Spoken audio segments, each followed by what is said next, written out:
Welcome back, guys. Here I am on episode 3 of, I guess, what did I say last time? Exposing Reyes the entrepreneur for the person that he really is. I'm here with my coffee, brought to you by Homemade, because I ain't got coffee money.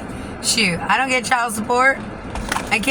All my money goes straight to my bills and gas and whatever the kids need. So I'll be making my coffee at home. I think last time I left off on where Reyes wanted me to move to Kalinga after I had the baby. I let you guys in on how he got his vasectomy done because he no longer wanted any kids, like from anybody. And as far as I know, he may have at the least 2 that I know of. One that he straight up was like, if it's mine, I'll sign my rights away. But I think she had somebody else sign the birth certificate, so he has nothing to do with that kid. I don't know if she knows for sure it's his. I don't know if she told him she just doesn't know because she didn't want him in the baby's life. I don't know why she told him that there was a possibility it was either one of theirs. I don't even know if she knows for sure. I don't blame her though.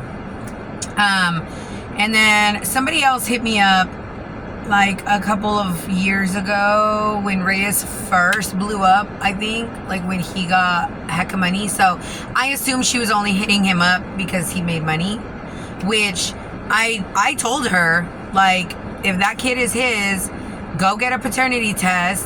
If it comes back that that kid is his, like, I will fight for custody. Like he deserves to have 50-50. Like, if he didn't know about this kid and now you're coming to him about this kid, like, now, girl, no, run, girl, run. Do not let that kid even know that that is her daddy. Like, damages all over.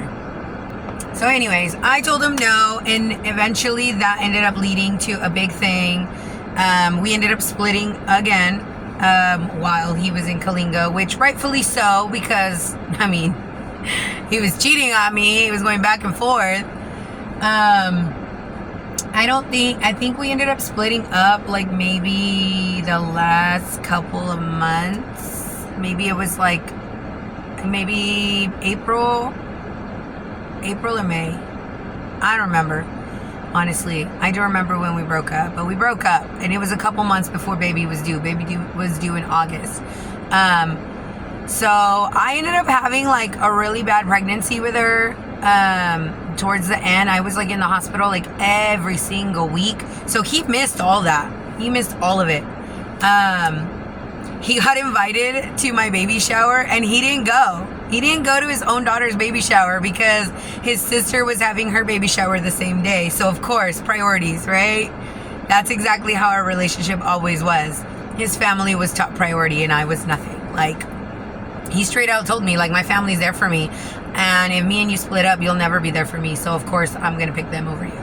Like, and that's how it was always, like, for years. I'm going to take these off because this glare is making me mad. They kept having to like stop my labor. Like, I was going into labor so many times, like every week I was going into labor. So they kept having to stop the contractions, and then it was because I was really dehydrated. So they would hydrate me and send me back home.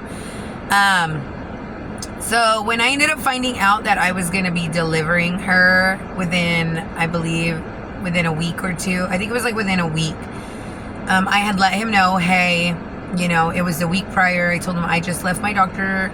They told me that if next week on Tuesday, if I am still having pains, because, like, I kid you not, she felt like she was just going to plop out at any moment. And I lived upstairs, so I was constantly up and down the stairs.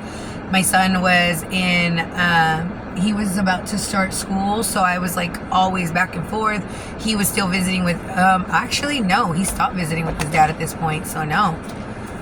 But I was just up and down all the time. She felt like she was just going to come out. So I let him know, like, so most likely I will be delivering her that day because I'm in a lot of pain. So, you know, I would like to know if you'd still like to be in the delivery room. Because if not, like, I know my mom would love to be there and I could only have one person. So I gave him that choice. He chose to be there. He's like, of course I would be there. Oh, I miss my family so much. I miss you guys. You don't understand how much I miss you, blah, blah, blah. Can I come stay with you for the weekend?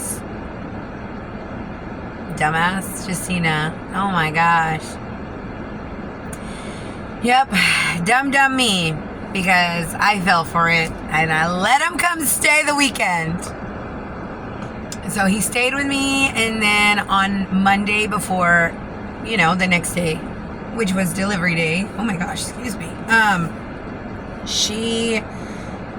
was telling him, like, I don't know if I should go to the hospital tomorrow. And he's like, what do you mean? And I was like, should I wait till Wednesday? Like, tomorrow's my birthday. Like, what if she doesn't want to share her birthday with her mom when she's older? Mind you, that was not a problem. Like, she always makes sure I know it is our birthday, Mom. Like, when I tell her, oh, your birthday's coming up. Our birthday's coming up, Mom. So yes, she was in fact born on my birthday. She was my birthday gift from God, and I adore her so much. I'm grateful for that gift. But he was like, you're thinking too much. You're doing too much. Like, just go. Like, just have her. Like, and I'm like, okay. So come Tuesday, I went into the hospital, let them know, hey, my doctor told me that if I'm still having pains to come through, we'll deliver her today. I'm ready. And so that's exactly what we did. I ended up having her on my birthday. Now, one thing I left out that I didn't mention was I had planned to tie my tubes. Because at the end of the day, Reyes put it in my head. I ended up doing it not because of Reyes, but because of Reyes. Like, he wanted me to tie my tubes, and I was like, no. Why am I going to tie my tubes? Like, this was during the time we were still together. And he's like, if you don't tie your tubes, I'm not going to be with you. And I'm like, okay. Like, I don't want to tie my tubes. What if I tie my tubes, you end up not being it, and then the guy that ends up being it, like, wants babies, and I can't give him those. That's my current relationship. It was like I knew. It was like I knew. And it's emotional because I love my boyfriend so much. Like, he is everything I've ever wanted in a man. He is all of it plus some. Like, he treats me like gold. Like, he worships the ground I walk on to an extent, obviously. Like, he has his boundaries, but, like, his boundaries mean nothing when it comes to me. Like, he just loves me. And he loves my babies. And he wants our own babies. And it sucks that I can't just give them to him naturally. Like, no matter how much I try. But I am working towards getting my tubes untied. So, yay that. If that doesn't work out, we are looking at IVF. So, we're looking at the 2 right now. But, gosh, I'm so sorry. I try not to get emotional on these things, but as the camera's rolling, they kind of just come out. And I'm a crybaby, so I can pause it, but I'll be paused for like 10 minutes, bawling my eyes out. So, might as well just move on to the other stuff. So this way I can stop. But I told him no, and he was like, then I'm not going to be with you. And I'm just like, okay, like, all right. And then I sat down and I thought about it, and I was like, if I don't untie my tubes and this one's not it, I'm potentially putting myself at risk of having a third shitty baby daddy. Like, excuse my language. I know I'm trying not to cuss on these videos because I do curse a lot, but that's the best word to describe it. Like, then I'm gonna have a third one, and I didn't want that. Like, I had already went through like almost a year battling for my son in court, and now currently I'm in court battling for my daughter, and it's like, I didn't want to have to do that for a third child. So at the end of the day, I made a decision to tie my tubes. So while I was at the hospital, they had me sign that paperwork, and they're like, are you sure? And I'm like, yes, I'm sure. Are you sure? Like, and I'm like, yes, I'm sure. They're like, all right, here's the paperwork. Sign the paperwork. Even when they cut me open, because I had a C-section, so even when they cut me open, right before they went in to tie the tubes, the doctor was like, okay, this is the last time I'm going to ask before I do this. Are you sure? And I was like, yes, I'm sure. I should have said no, but I said yes. I said, yeah, I'm sure. They tied my tubes. And then every first of my daughter was an emotional roller coaster, because I was like, this is my last first. And I always wanted a lot of kids. I've always wanted like 5 kids. And it was like, I wanted a big family. Like, I have a lot of love to give, and I thought I can love. I can give a lot of love. And so I wanted so many, but I was like, you know what? At the end of the day, I just started telling myself I didn't want any more, because 2 was enough, and I had enough love to give, to smother them both in love. Like, it was a lot. Like when I went through the depression during my pregnancy with my daughter, like that depression not only had a lot to do with Reyes, but it also had a lot to do with, how can I love another baby as much as I love my son? Because I didn't think it was possible to give the same amount of love to more than one. And like, my son had so much love. Like, he was my everything. He is my everything still. They both are.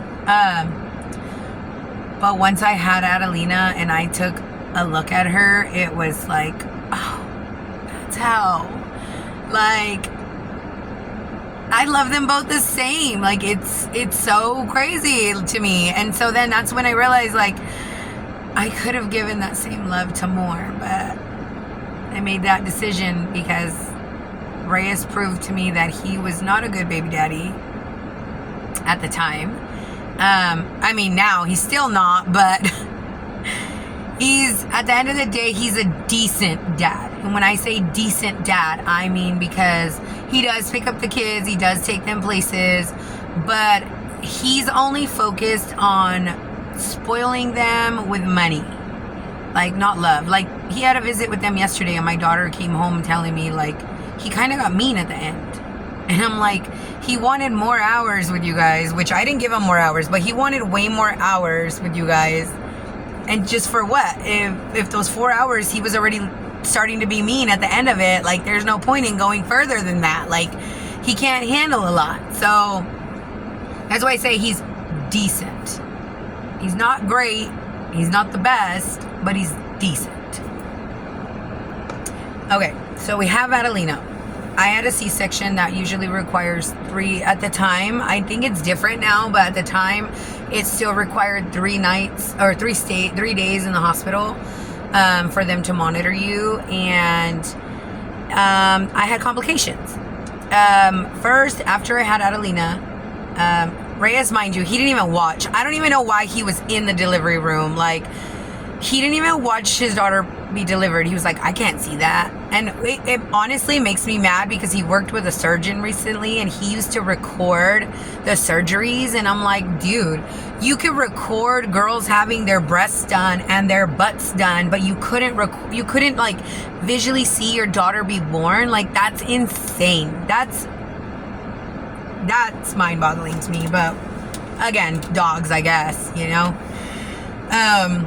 But as soon as he seen her, like, I remember coming into the room, them wheeling me into the room, and when they brought me into the room, like, I saw him sitting there skin to skin. It was kind of funny because he looked like he was breastfeeding, but he was doing skin to skin, and just the love he had for her. Like, he had so much love for her. It was like, it was weird. Like, I never seen him flip that quickly.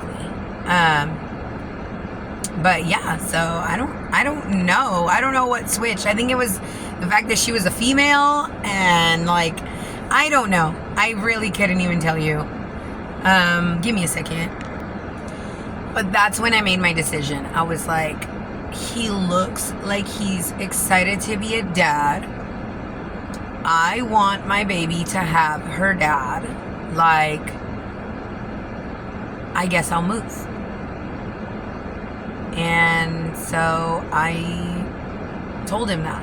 I told him that I would live with him, that I would move. So he was excited, and I assumed he was excited because he was going to have a family, but I think he was more excited for Adelina, which, I mean, I'm not mad at it. At the time, when I moved to Kalinga, like, I had so much jealousy towards my daughter. Like, I loved my daughter. It didn't stop me from loving my daughter, but I was jealous of her. Like, he made me jealous of her because he gave her all this love, and he kissed me the way he would kiss, like, a mother. Like, and when I say a mother, I mean, like, oh, let me give my grandmother a kiss on the cheek, or like he would give her like all these, like, smother her in all these kisses and love, and I would get pecks, and I was just like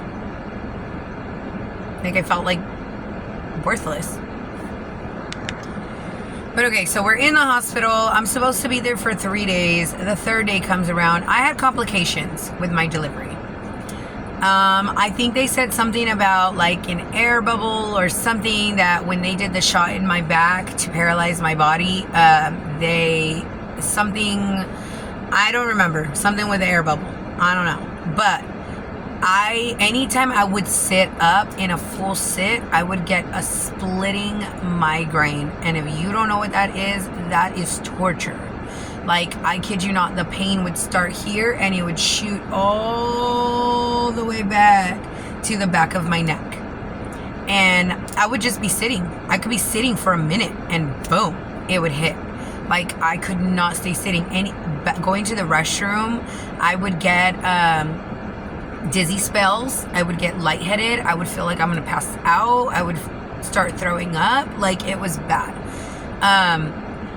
So on the third day, he starts telling me, like, when are we leaving? Like, I want to go. Like, I'm tired of being here. He told me he was tired. He's like, it's boring here. Like, I don't want to be here anymore. I want to go home. So I asked to be released. They asked me, are you okay? And I'm like, yeah, I'm good. On the way to the car, I start getting dizzy spells. And the nurse tells me, are you all right? And I'm like, yeah. She's like, are you dizzy? I'm like, no, I'm not. She's like, are you sure? I'm like, yeah, I'm sure. I'm good. I immediately get in the car because being up that long was just, it was painful, like so bad. I felt like I was just going to be fainting like every little while or passing out. But because he wanted to go home and I didn't want to cause an argument, I said, okay, like, let's go then. So we go home and he ends up tending to me. And that's where I was like, okay, like this can be good. Like, I don't know if you ever heard of love bombing, but if you haven't, it's a thing with narcissists. They love bomb you to reel you in. And then when they want to be an ass, they're an ass. Like, it's insane. But he was taking care of me. He was feeding the kids, taking my son to school, picking him up from school. He was in preschool at the time. When the baby, like, when I felt like when I was tired or something, he would take the baby, because I was bedridden. Like, I had to stay in bed for an entire week. They told me that was the only way to let it pass, is to either be bedridden for a week or go back into surgery, which could potentially risk doing it again or making it worse. So I ended up choosing to be bedridden. Anytime I wanted a shower, he would help me with the shower. So he was not showing any signs of toxicity during this time. So it was odd to me, but I was like, I could do this. Like, I can live with this man. And that's what I ended up choosing. Now just wait until you hear when you come back for part 4, because the Kalinga roller coaster is the biggest. I'll catch y'all later.